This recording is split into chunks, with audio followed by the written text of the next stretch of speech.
저는 예전에 뉴스를 보다가 놀란 적이 있습니다. 그 이유는 어떤 사람이 자기 개랑 바닷가를 산책하다가 2억을 벌었다는 것이었습니다. 동영상 하나 보시겠습니다.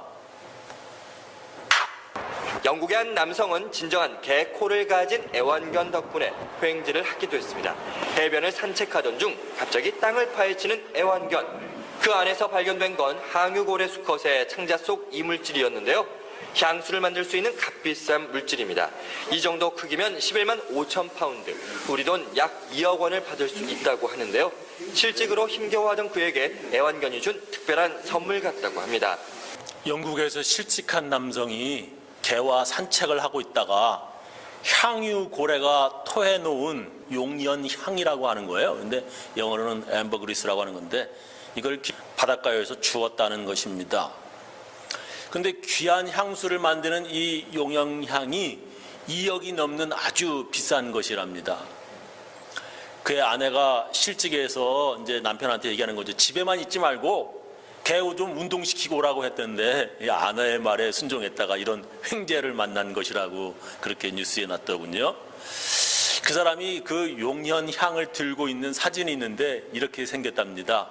저렇게 생겼대요. 꼭 돌처럼 생겼는데.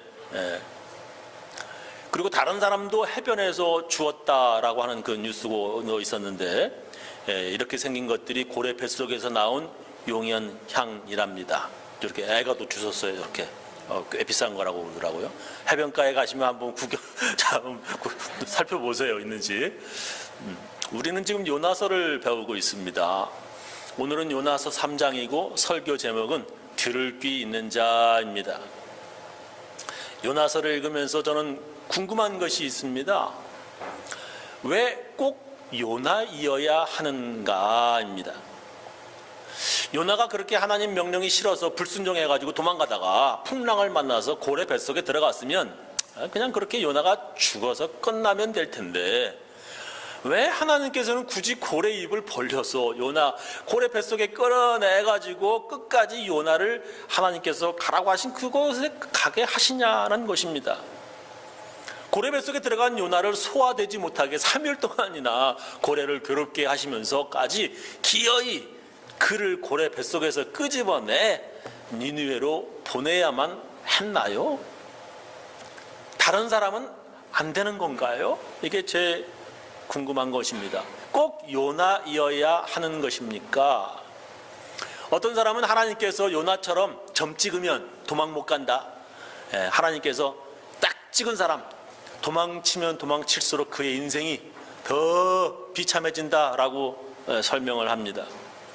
어릴 적에 저도 어느 부흥 강사님의 설교를 들었는데 하나님께서 너 목사 되라 이렇게 찍으셨는데 명령하셨는데 목사 안 되고 도망치면 요나처럼 비참하게 된다라고 설교하신 것을 제가 어렸을 적에 들었습니다. 그런 말을 듣고 난 후로는 혹시 하나님께서 내게 목사 되라고 하시는 건 아닌지 고민하게 되었습니다. 왜냐하면 어릴 적부터 저희 아버님 목사님이신데 아버지 이어서 우리 집에서 제가 목사가 되어야 할 것만 같은 은근한 가정 내의 압박감이 있었습니다. 저는 목사가 안 되려고 말이죠. 이리저리 피해 다니면서 회사도 다니고 제 같은 또래들보다 조금 늦게 목사가 됐습니다. 제가 목사가 되기를 주저한 이유는 두 가지 때문이 있습니다. 첫 번째는 불분명한 소명. 하나님께서 나를 진짜 부르시는 건가 목사로. 두 번째는 사명감. 나를 어떤 일을 쓰시려고 나를 부르시는 것인지 이 미션에 대한 것에 대해서 뭔가 잘 이해가 안 됐어요. 성경에 보면 하나님의 말씀을 전달하는 사람이 되려면 두 가지 기본적인 것이 있어야 합니다. 첫 번째로는 그것은 소명, 콜링입니다. 하나님께서 부르시는 거예요. 두 번째는 부른 다음에 아니면 부르실 적에 미션, 사명을 주십니다. 소명은 하나님께서 부르시는 것이고요. 사명은 하나님께서 주신 특별한 일입니다. 그 사람한테만 주는 아주 특별한 일이에요. 하나님께서 성경에 보면 모세를 부르셨습니다. 출애굽기 3장 2절 우리 쉽게 영화도 보면 나오죠. 여호와의 사자가 떨기나무 불꽃 가운데서 그에게 나타나시니라. 그가 보니 떨기나무에 불이 붙었으나 불타 없어지지 않고 사라지지 아니하는지라. 이에 가로되 내가 돌이켜 가서 이 큰 광경을 보리라. 떨기나무가 어찌하여 타지 아니하는고 하는 동시에 여호와께서 그가 보려고 돌이켜오는 것을 보신지라 하나님이 떨기나무 가운데서 그를 불러 가라사대 모세야 모세야 하시매 그가 가로되 내가 Here I am, 네 여기 있습니다 라고 대답했습니다. 하나님의 말씀을 전하는 선지자들은 이렇게 제일 먼저 콜링, 소명이 있습니다. 사무엘이라고 하는 선지자 다 아시죠? 하나님께서 부르시는데 이게 하나님께서 부르시는 건가 아니면 대제사장 엘리가 부르는 건가 이게 헷갈리는 그런 성경 말씀이 나오지요. 사무엘상 3장 4절 이하에 보면 여호와께서 사무엘을 부르시는지라 그가 대답하되 내가 여기 있나이다 하고 엘리에게 그 당시에 대제사장 목사님이겠죠. 엘리에게로 달려가서 가로되 당신 나를 부르셨기로 내가 여기 있나이다 하니까 나 부르지 아니하였으니 너 다시 들어가 자라. 그가 가서 누웠더니 여호와께서 다시 사무엘을 부르시는지라 사무엘이 일어나서 엘리에게로 가서 가로되 당신이 나를 부르셨기로 내가 여기 있나이다 대답하되 내 아들아 내가 부르지 아니하였으니 다시 가서 자 누우라 하더라. 사무엘이 아직 여호와를 알지 못하고 여호와의 말씀도 아직 그에게 나타나지 아니한 때라. 여호와께서 세 번째 사무엘을 부르시는지라 그가 일어나서 엘리에게로 다시 가서 가로되 당신 나를 부르셨기로 내가 여기 있나이다. 엘리가 여호와께서 이 아이를 부르신 줄을 엘리가 이제 아는 거예요. 그래서 이에 사무엘에게 이르되 가서 누웠다가 그가 너를 부르시거든 네가 말하기를 여호와여 말씀하시옵소서 주의 종이 듣겠나이다. 하나님께서 부르시는 거니까 말씀하시라고 내가 듣겠나이다 하라. 이에 사무엘이 가서 자기 처소에 누우니라 라고 하는 말씀이 나옵니다. 이렇게 사무엘은 자기를 부르시는 분이 하나님이신 줄 몰랐습니다. 제 영어 이름은 사무엘입니다. 제 영어 이름은 사무엘인데 저도 하나님께서 여러 번 부르셨어요. 저를 부르신 것이 이게 목사로 부르신 것인지 아니면 좋은 크리스찬이다라고 부르시는 것인지 여러 번 막 혼내시고 막 때리셔가지고 깜짝깜짝 제가 놀란 적이 있어요. 사무엘처럼 이게 헷갈렸습니다. 나중에 정확하게 알고 나서 미국 시민권 받을 때 제 영어 이름을 사무엘이라고 바꾸었습니다. 예수님께서도 어부로 고기 잡던 사람이나 세리하던 사람들을 제자로 예수님께서도 제자를 부르셨습니다. 마태복음 4장 18절 보면 갈릴리 해변에 다니시다가 두 형제 곧 베드로라는 시몬과 그 형제 안드레가 바다에 그물 던질 것을 보시니 저희는 어부라 말씀하시는 나를 따라오너라 내가 너희로 사람을 낚는 어부가 되게 하리라 하시니 저희가 곧 그물을 버려두고 예수를 쫓으니라. 거기서 더 가시다가 다른 두 형제 곧 세베대의 아들 야고보와 그 형제 요한이 그 부친 세베대와 함께 한 가지로 배에서 그물 깁는 것을 보시고 부르시니 저희가 곧 배와 부친을 버려두고 예수를 쫓으니라 라고 하는 말씀이 나옵니다. 이렇게 가던 길을 멈추게 하는 주님의 부르심, 콜링이 반드시 있습니다. 크리스천들을 붙잡으러 가던 박해하러 가던 사울도 예수님의 부르심 받고서 놀라서 말해서 떨어졌다라고 하는 성경책에 기록되어 있습니다. 사도행전 9장 1절 이하 보면 사울이 주의 제자들을 대하여 여전히 위협과 사기가 등등하여 대제사장에게 가서 다메섹 여러 회당에 갈 공문을 청하니 이는 만일 그 돌을 쫓는 사람들 만나면 예수 믿는 사람들이지요 물론 남녀하고 결박하여 붙잡아서 예루살렘으로 잡아오려 함이라.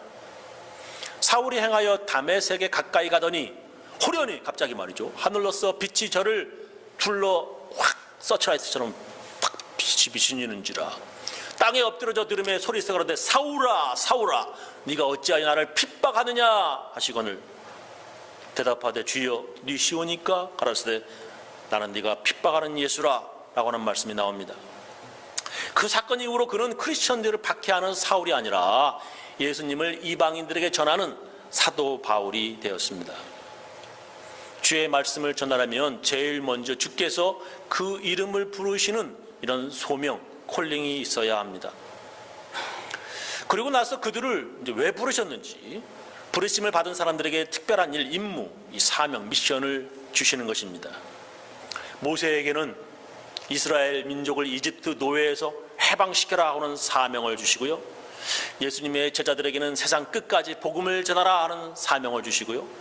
바울에게는 이방인들에게도 예수님을 알려라 하는 사명을 주셨습니다. 제게도 그런 일이 벌어졌습니다. 예수님께서 제가 술에 취해서 길거리에 쓰러져 잠들어 있던 저를 부르셨습니다. 예전에는 이것이 제게 올바른 크리스천이 되라고 하는 말씀인지 헷갈렸지만 그날만큼은 다른 날과 달리 아주 확실하게 다른 그러한 부르심이었습니다. 부르심을 거역하고 목사가 되지 않으면 제 목숨이 위태로울 것 같은, 내가 정말 불행해지겠구나 하는 느낌이 들었습니다. 여러 번 주님께서 저를 부르셨지만 그날은 많이 달랐습니다. 그러고 나서 다니던 회사 그만두고 미국으로 유학을 왔고 영어 때문에 아주 어렵게 아주 힘들게 신학대학원을 마쳤습니다. 그리고 나서 저의 제일 첫 목회지가 공군 미군 남편인 그리고 한국인 부인들의 작은 교회였습니다. 그리고 두 번째 목회지가 바로 이곳입니다. 주님께서 제게 이중문화 가정교회의 목사가 되라고 하는 사명을 주신 것입니다. 모든 하나님의 말씀을 전하는 선지자들은 이런 소명, 부르심과 사명이 아주 확실하고 분명합니다. 그래서 전처럼 소명과 사명이 긴가민가 해가지고 헷갈리지 않습니다. 전혀. 그럴 수가 없어요. 아주 확실하고 그리고 분명하게 알게 됩니다. 그래서 그 사명이 무엇인지 몰랐다고 변명할 수 없게 됩니다. 여러분들도 마찬가지입니다. 하나님의 부르심은 이름을 부르시기도 하지만 꿈으로 나타나시기도 하시고 어려움으로, 세상 속에 살다가 어려움으로 하나님의 매라고 그래요. 어떤 사건으로 여러분들을 부르시기도 하십니다. 여러분 주님께 맞아도요, 이게 뭔지 그 부르심을 깨닫지 못하는 사람 엄청 많습니다.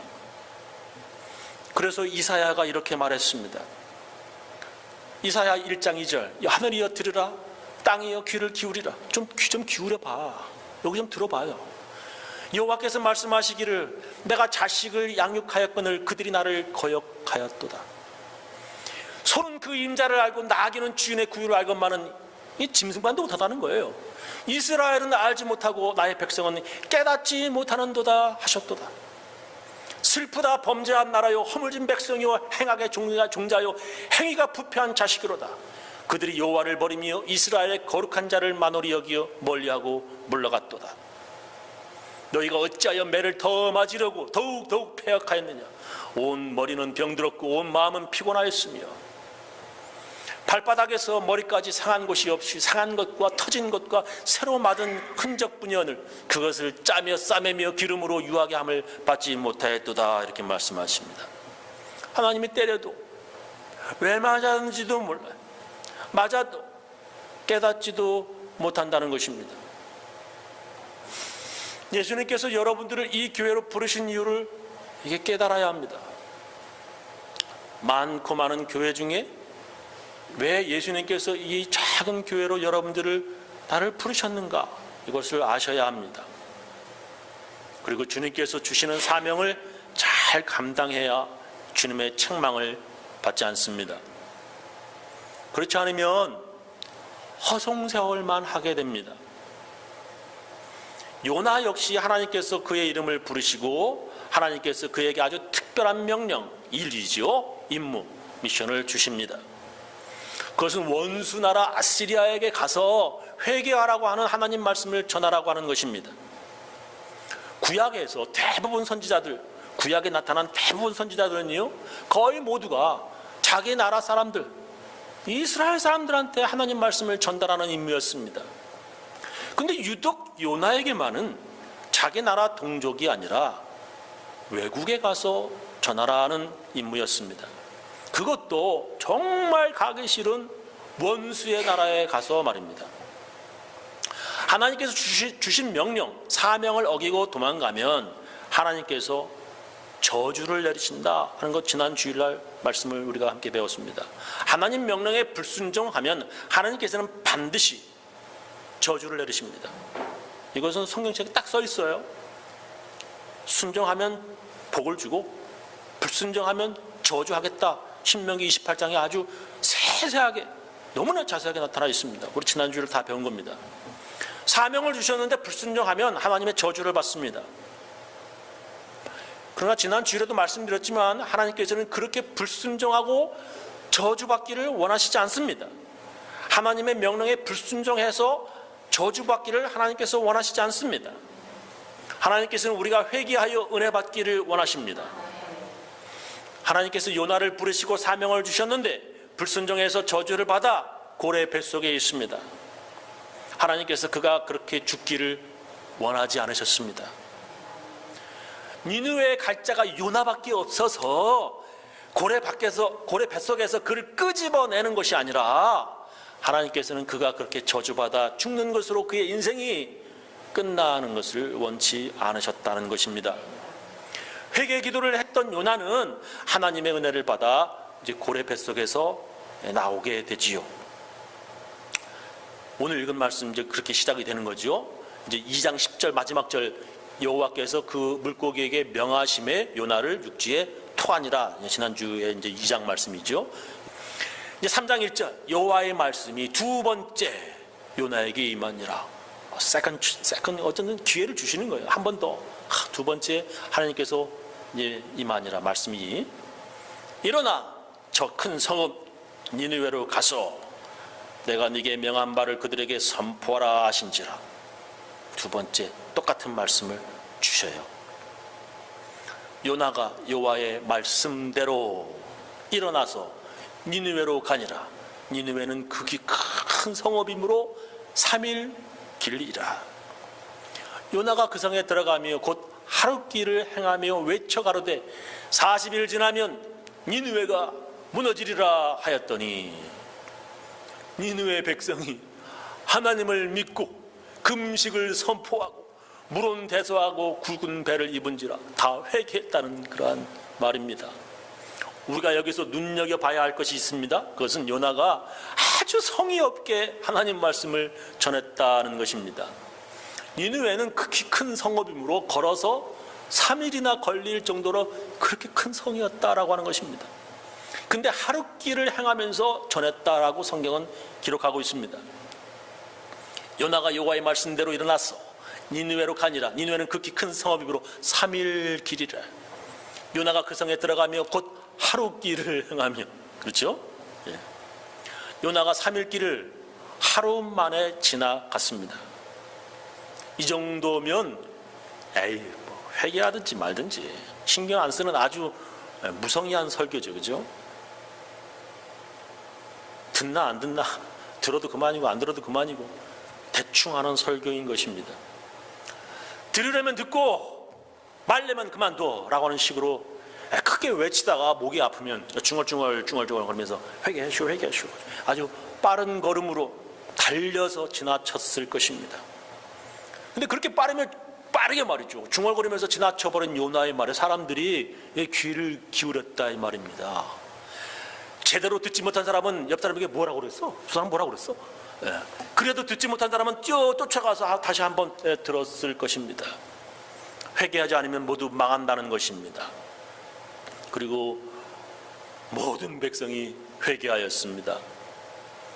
요나서 3장 6절에 보면 그 소문이 니느웨 왕에게 들림에 왕이 보좌에서 일어나 조복을 벗고 굵은 배를 입고 제에 앉으니라. 왕이 그 대신으로 더불어 조서를 내려 니느웨에 선포하여 그러되 사람이나 짐승이나 소떼나 양떼나 아무것도 입에 대지 말지니 곧 먹지도 말 것이요 물도 마시지 말 것이며 사람이든지 짐승이든지 다 굵은 배를 입을 것이요 힘써 여호와께 부르짖을 것이며 각기 악한 길과 손으로 행한 강포에서 떠날 것이라. 하나님이 혹시 뜻을 돌이키시고 그 진노를 그치사 우리로 멸망치 않게 하시리라. 그렇지 않을 줄을 누가 알겠느냐 한지라. 하나님이 그들의 행한 것 곧 그 악한 길에서 돌이켜 떠난 것을 감찰하시고 뜻을 돌이키사 그들에게 내리리라 말씀하신 재앙을 내리지 아니하시니라 라고 끝을 맺습니다. 사람들이 듣고 서로 알려주면서 하나님이 회개하지 않으면 40일 지나서 니느웨 성이 다 무너지고 우리 다 죽는다. 하나님 말씀 사람들이 제대로 들은 것입니다. 그 말 들은 왕까지도 말이죠. 듣고 명령하기를 사람이나 짐승이나 모두 옷 다 벗어 굵은 배 옷 입고서 먹지도 말고 마시지도 말고 금식하면서 하나님께 회개기도 하라 명령을 내립니다. 정말 대단하지 않습니까? 정말 대단한 거예요. 요나가 아무렇게나 무성의하게 열정도 없이 전했는데, 들으면 좋고 안 들으면 할 수 없고 하면서 전했는데, 어떻게 그들이 듣고서 저렇게 왕부터 짐승들까지 회개하냐 하는 말입니다.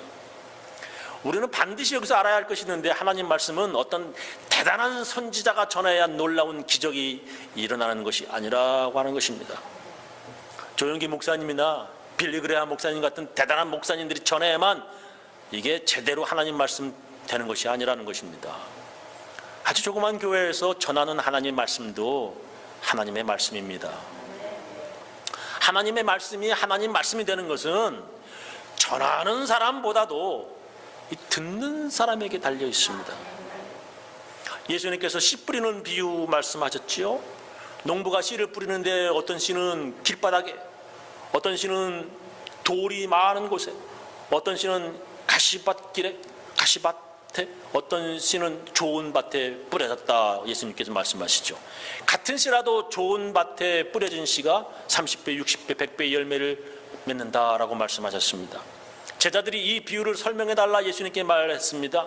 누가복음 8장 8절 이하에 보면 더러는 좋은 땅에 떨어짐에 나서 100배의 결실을 하였느니라.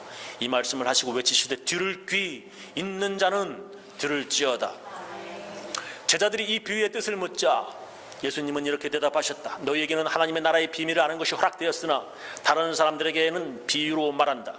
이것은 그들이 보아도 알지 못하고 들어도 깨닫지 못하게 하기 위해서이다. 이 비유의 뜻은 이렇다. 씨는 하나님의 말씀이다. 길가에 떨어진 씨는 사람들이 말씀을 듣기는 하였으나 그들이 믿고 구원받지 못하도록 마귀가 와서 그 말씀을 빼앗아가는 것을 가리킨다. 오늘도 하나님 말씀 듣고서 파킹장에 다 놓고 가요. 그래서 그 말씀하고 아무런 상관도 없이 살아요. 다 뺏겨요. 돌밭에 떨어진 씨는 말씀을 들을 때 기쁨으로 받아들이지만 이게 뿌리가 없으므로 잠시 있다가 시험을 받으면 떨어져 나가는 사람을 말한다. 시험 받으면 다 떨어져 나와. 또 가시덤불 속에 떨어진 씨는 말씀은 듣지만 살아가는 동안에 세상의 걱정과 재물, 돈에 얽매이고 쾌락에 빠져 말씀대로 생활하지 못하는 사람이다. 그러나 좋은 땅에 뿌려진 씨는 바르고 착한 마음으로 말씀을 듣고 그 말씀을 잘 간직하여 인내로 열매를 맺는 사람을 가리킨다. 하나님의 말씀의 씨는 모두 오늘 같은 장소에서, 같은 시간에, 같은 목사에게서 같은 말씀을 뿌려지지만 밭에 따라서, 사람에 따라서 그 결실이 다른 것입니다. 여러분은 어떤 마음에 바칩니까? 하나님의 말씀은 어떤 특별하고 대단한 선지자가 전하야만 큰 결실을 맺게 되는 것이 아닙니다.